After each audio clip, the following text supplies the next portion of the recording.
Muy buenos días y bienvenidos a Ampliación de Noticias. Son ya las 8:09 de la mañana. Hoy es martes 20 de agosto, una mañana fría. Se van cumpliendo los pronósticos de Cerami con relación al frío que se iba a registrar en la ciudad de Lima y el descenso de la temperatura. Estamos listos para iniciar el programa con nuestro primer invitado, que es el doctor Luis Vivanco Gotelli, abogado del señor Nicanor Boluarte, porque el día de mañana se llevará a cabo la audiencia reprogramada de prisión preventiva. Esto a solicitud de la Fiscalía, que está pidiendo 36 meses contra el hermano de la presidenta, Nicanor Boluarte, el doctor Mateo Castañeda, su exabogado, y otros implicados en el caso Guayquis en la sombra. Sin embargo, empezamos el programa saludándolos, por supuesto, y destacando lo que ha sido sin duda una noticia el día de ayer, sobre la que también nos ocuparemos más adelante en el programa, que tiene que ver con una denuncia hecha por la esposa del futbolista Cristian Cueva sobre violencia familiar. Ella ha exhibido una serie de videos y lo que uno lamenta en todo esto es cómo finalmente no hemos podido o vamos perdiendo la batalla contra la violencia, no solo de género, sino la violencia familiar, lamentando mucho algo que decía Jesús el Tanque Arias más temprano en la rotativa del aire con relación a las víctimas no colaterales, directas de esta situación, que son los hijos de esta pareja. Hemos conocido algo de la historia ya, de la relación del señor Cueva con su esposa. Queda todavía por conocer cuál va a ser la decisión del Club Cienciano de Deportes, que se está tomando su tiempo para ver los temas legales. Hay una investigación pendiente, por supuesto, en la Fiscalía. Se trata de hechos, sin duda, condenables a priori, pero que tienen este sinsabor, además del dolor que producen en personas inocentes. Fernando, buenos días. Buenos días, Mávila. Buenos días a los que nos escuchan por radio, nos siguen por televisión y redes sociales. Has hecho bien, antes de hablar sobre un tema judicial específico, mencionar otro gravísimo porque afecta a muchísimas mujeres en el Perú. Solamente una parte mínima de ellas denuncian justamente el clima de terror en el que pueden vivir en algunos casos su vida conyugal, hace que no se denuncie. En el caso de Cueva hay algunas particularidades, por una parte porque es un jugador de fútbol y jugador de la selección nacional, es decir, viste los colores de nuestro país y a ese título es un ídolo para muchos jóvenes y niños, como sabemos perfectamente, ha sido nuestro caso de niños también, miramos a los jugadores de la selección como ídolos, de manera que es un ejemplo pésimo. Y el otro tema que me parece relevante es saber si es verdad que se está planeando en buena parte minimizar el Ministerio de la Mujer fusionándolo con otros, lo que sin duda le quitaría notoriedad y claridad para que las mujeres que necesitan ayuda. Sí, es un tema grave porque no ha sido desmentido por los funcionarios del ministerio y sabemos que hay comisiones que se están reuniendo para reorganizar el número de ministerios, en algún caso cambiarle de nombre, como el del Interior, no se entiende por qué, y naturalmente que esto dé lugar a la creación del Ministerio de la Infraestructura, que es un tema de debate. Hay muchos especialistas que consideran que es inoportuno en sí mismo y peor aún en las actuales circunstancias políticas y económicas. Bien, dicho esto, estamos listos ya, como habíamos anunciado, para recibir y empezar nuestra conversación con el doctor Luis Vivanco Gotelli, abogado del señor Nicanor Boluarte. Muy buenos días, gracias por acompañarnos esta mañana. El día de mañana es una fecha clave. La Fiscalía está solicitando 36 meses de prisión preventiva contra su patrocinado, el hermano de la presidenta, y otros implicados en el caso Guayquis en la sombra, cuando además se le increpa haberse deshecho o haber anulado una serie de pruebas en el expediente. Bienvenido, doctor. Gracias. Muy buenos días. Muchas gracias. ¿Cuáles van a ser los argumentos que va a exponer usted mañana para evitar que se cumpla esta solicitud que ha hecho la Fiscalía en contra de su patrocinado? Mira, la discusión medular va a estar vinculada al hecho si es que existe alguna posibilidad que el señor se vaya a fugar o entorpecer la acción de la justicia, lo que se denomina el famoso peligro procesal. ¿Por qué? Porque en el universo de lo que se entiende por graves y fundados elementos de convicción, pueden haber discrepancias y opiniones en contrario.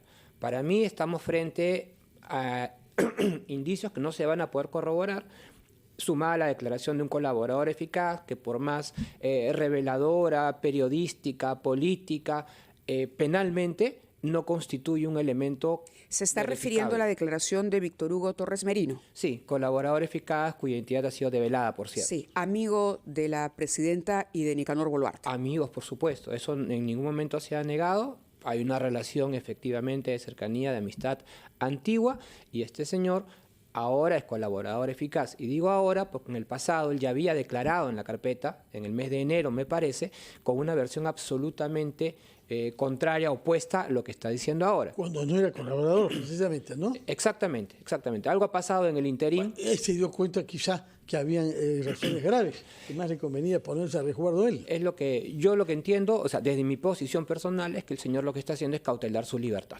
Entonces, y efectivamente no está pues comprendido en el pedido porque él es un delator, ¿no?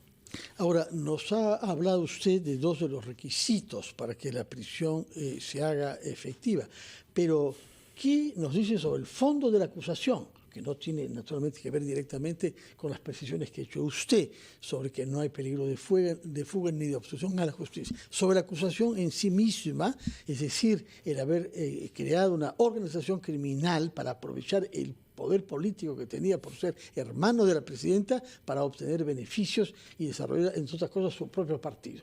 Yo quisiera que sobre el fondo de la acusación nos diga algo después de una breve pausa, doctor Vivanco. Vamos a la primera pausa. Sí, claro, vamos a la primera pausa, son ya las 8:15. Pausa y regresamos.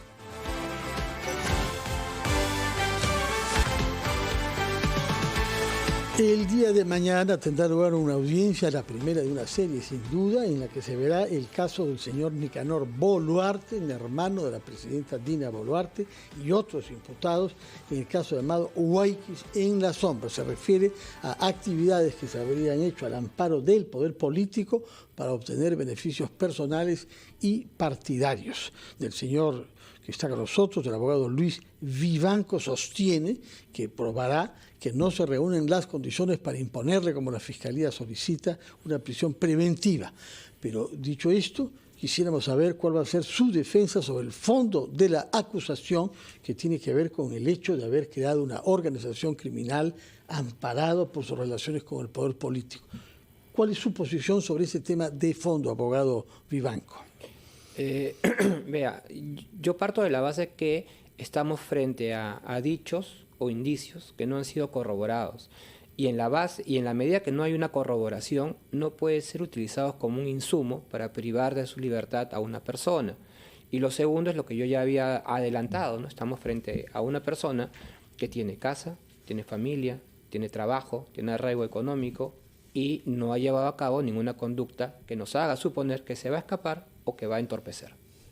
De acuerdo. Ahora, según el comunicado que ha hecho público el Ministerio Público, la prisión preventiva se solicita por 36 meses y considera la Fiscalía que es necesaria para garantizar la presencia de los acusados durante el proceso judicial, así como para evitar que puedan interferir con las investigaciones o influir en los testigos. Se menciona, por ejemplo, que la prisión preventiva es necesaria para proteger la integridad de este proceso, evitando cualquier interferencia. Y se ha mencionado en el camino, justamente el día de ayer tomábamos conocimiento de lo ocurrido con dos testigos del caso.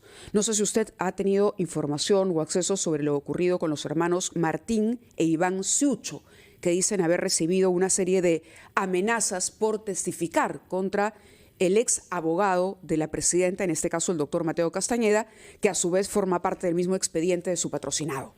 A ver, con relación al comunicado de la Fiscalía o del Ministerio Público, formalmente es correcto. Para eso se piden las prisiones preventivas, ¿no? Se piden pues para que la gente no se vaya, se quede en el proceso, se piden pues porque es necesaria su presencia para actuar alguna prueba que lo vincule, etcétera. Pero en este caso no nos dice por qué. ¿Cuál es el elemento, el dato objetivo que a mí me hace suponer que el señor se va a fugar o va a entorpecer? Eso no he leído eso en el comunicado. ¿Podría la Fiscalía decir, bueno, se trata del hermano de la presidenta, de alguna manera tiene injerencia en ella, en decisiones o en, de alguna manera, materializar, por ejemplo, y le digo así, en condicional, absolutamente, amenazas contra testigos o colaboradores desde la posición más alta del poder? Claro, digamos, esa es una tesis respetable, discutible, pero es una especulación absoluta. Digamos, para yo poder concluir que este riesgo es real, tiene que haber un dato objetivo que me haga suponer.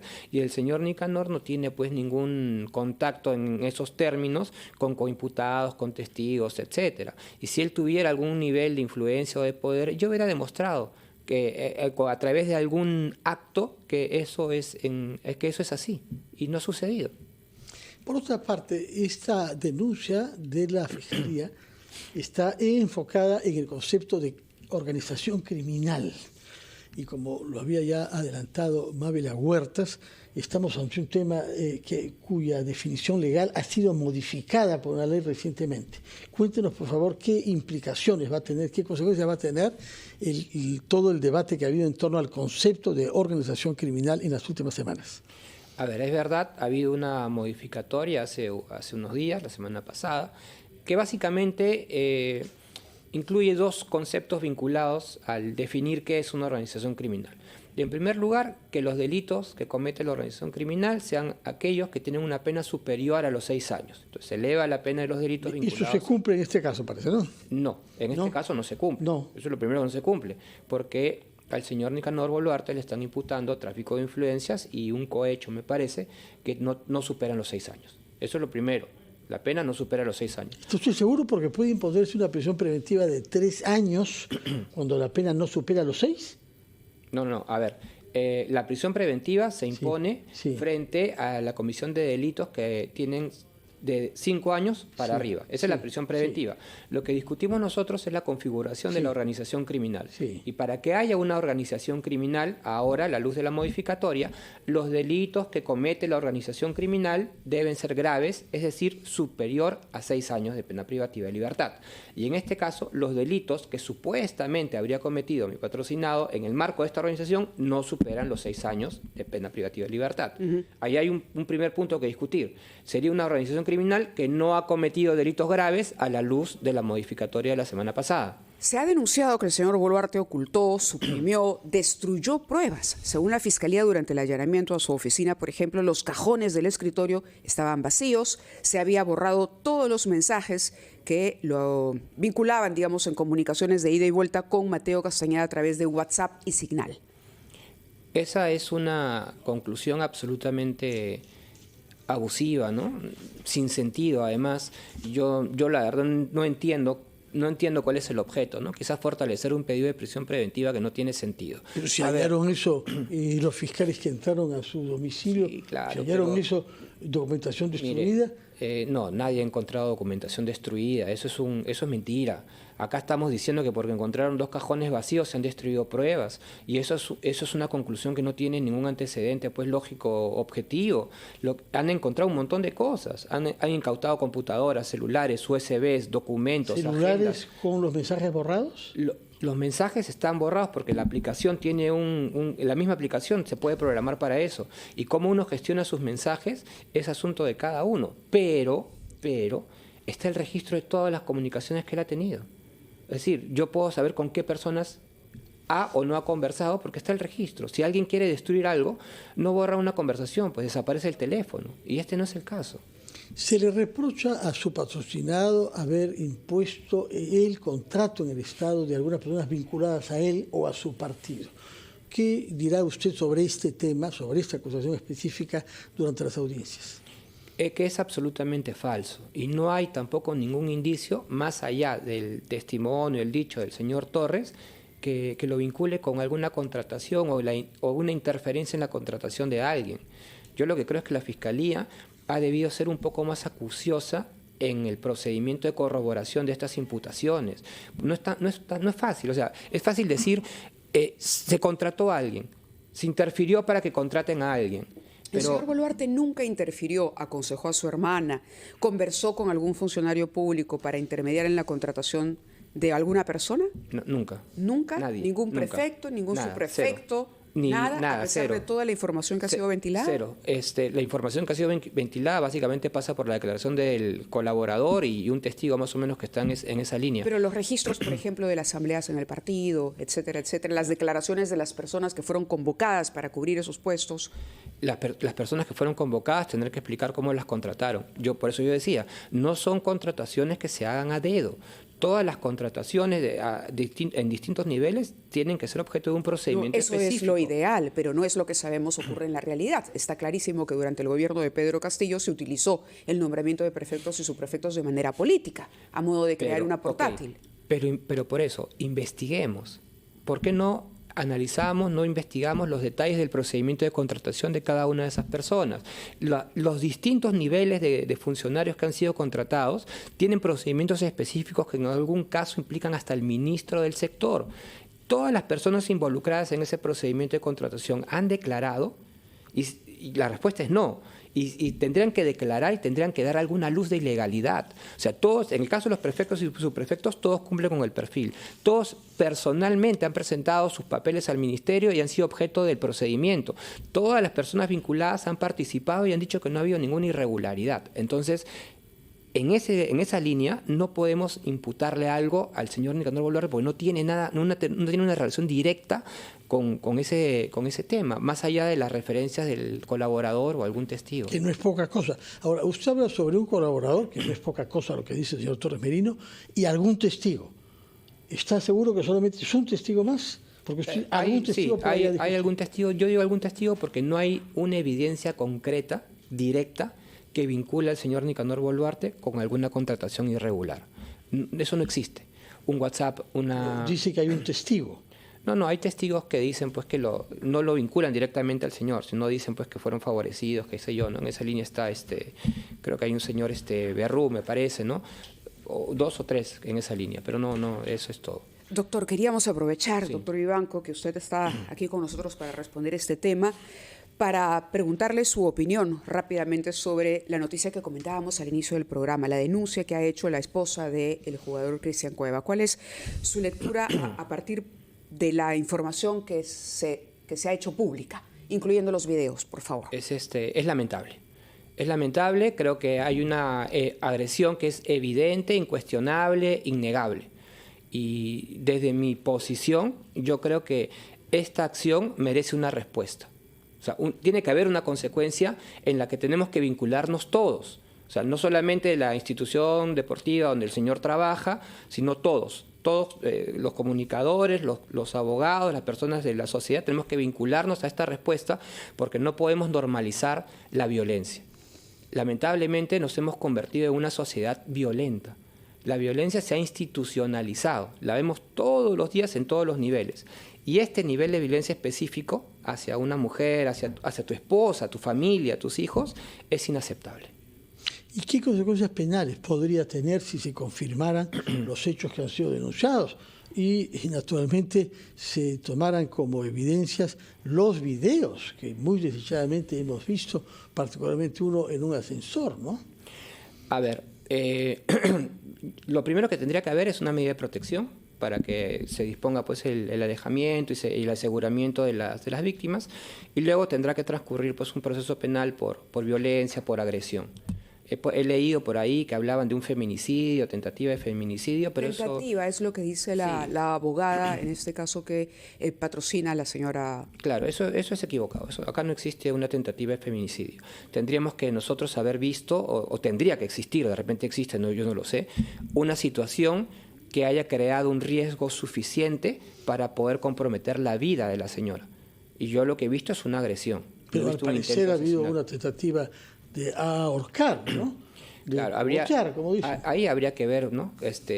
Agarrar del cuello a alguien no necesariamente generar un riesgo de muerte para esa persona, ¿no? Hay casos en que... Entonces, habría que ver, ¿no? Habría que ver las circunstancias concretas. Me parece que no vamos a llegar a la tentativa de feminicidio porque la acción no genera el riesgo de muerte, pero sí estamos ante una agresión que es absolutamente reprochable. ¿Y eso significa cuántos años en el Código Penal? Habría que ver cuántas agresiones van a denunciar, si son varias, y si es que sobre la base de acciones independientes, es decir, concurso real, se sumarían las penas. Si es una acción sostenida en el tiempo desde la base del concurso ideal, entonces habría que verla más grave, y yo lo que creo es que estaríamos frente a una pena que podría dar alrededor de unos 5 años, ¿no? Sí. Ahora, ojo que en estos casos es muy probable que, aunque la pena no sea muy alta, el juez disponga que sea efectiva. Bueno, pero 5 años ya es más que 4, que suele ser... Sí, ahora, ojo que había una modificatoria y ahora la suspensión en la ejecución de la pena es a partir de los 5 años, ya no 4 como antes, y se puede convertir incluso. O sea, tú puedes evitar ir a la cárcel a través de una conversión de pena. Muy bien, abogado Luis Vivanco, lo veremos mañana durante la audiencia que está programada para las 11 de la mañana, tengo entendido, de Nicanor Boluarte y otros imputados en el caso llamado Los Guayquis en la sombra. Muchas gracias por su presencia. Gracias. Muy buenos días. 8:34 de la mañana, vamos a los titulares de la media hora en la radio, una muy breve pausa en la televisión y regresamos con ustedes.